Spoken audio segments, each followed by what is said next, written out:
To w takim razie w jaki sposób sprawdzamy rysę? No, moglibyśmy wziąć moździerz, wziąć tłuczek i pieczołowicie ucierać sobie minerał w moździerzu, żeby sprawdzić, jaka to jest rysa. Tylko po co?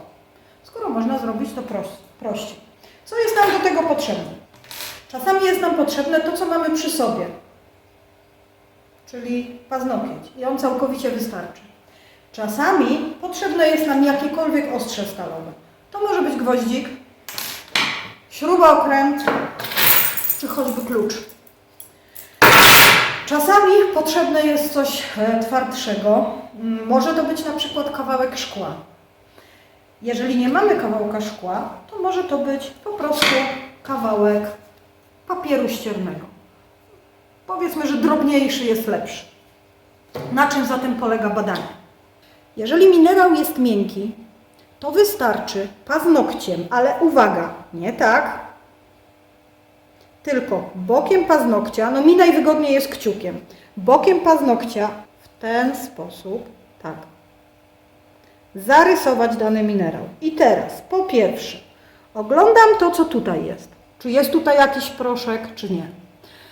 Po drugie, zrobię to jeszcze raz, zobaczcie, rysuję, nie tak, bokiem paznokcia wzdłuż tej samej osi. W ten sposób przesuwam. Oglądam swój paznokieć. Uwaga! Na moim paznokciu jest biały proszek. Mogę również na palcem przetrzeć to, co było na tym paznokciu i uwaga, mam proszek. Tak?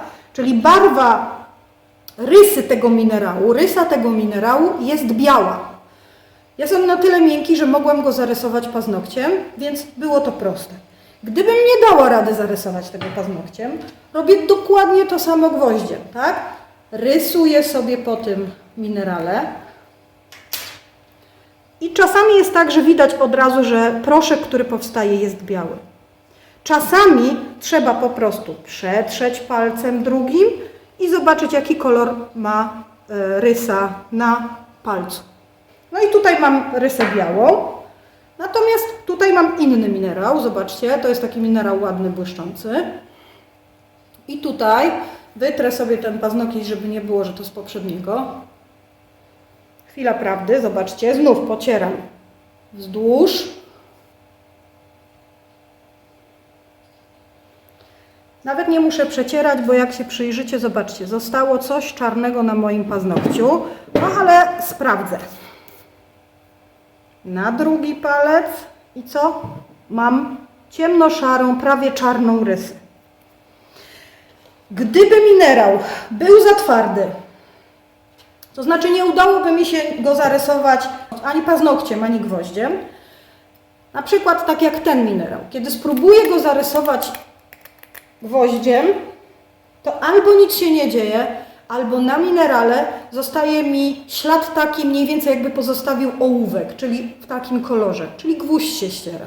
Z tego wynika, że ten minerał jest twardszy niż ten gwóźdź. No to co wtedy? No to wtedy mogę użyć papieru ściernego. W jaki sposób mam to robić? Na pewno skorzystam z tego minerału, na pewno nie polega to na takim badaniu. To nie chodzi o to, żeby przy użyciu papieru ściernego zrobić z tego minerała bałwanka na przykład, albo aniołka, jak ktoś umie, tylko chodzi o to, żeby sprawdzić, jaka jest rysa. Robi się to w sposób następujący. Papier ścierny leży, a ja minerałem przeciągam po tym papierze i sprawdzam, jaki ślad zostaje. Tak? Ten minerał zostawia mi rysę białą, a na przykład ten minerał, który jest, zobaczcie, złoty, widzicie złoty? Ten minerał, na co obstawiacie, jaki kolor będzie? Rysa jest ciemnoszara.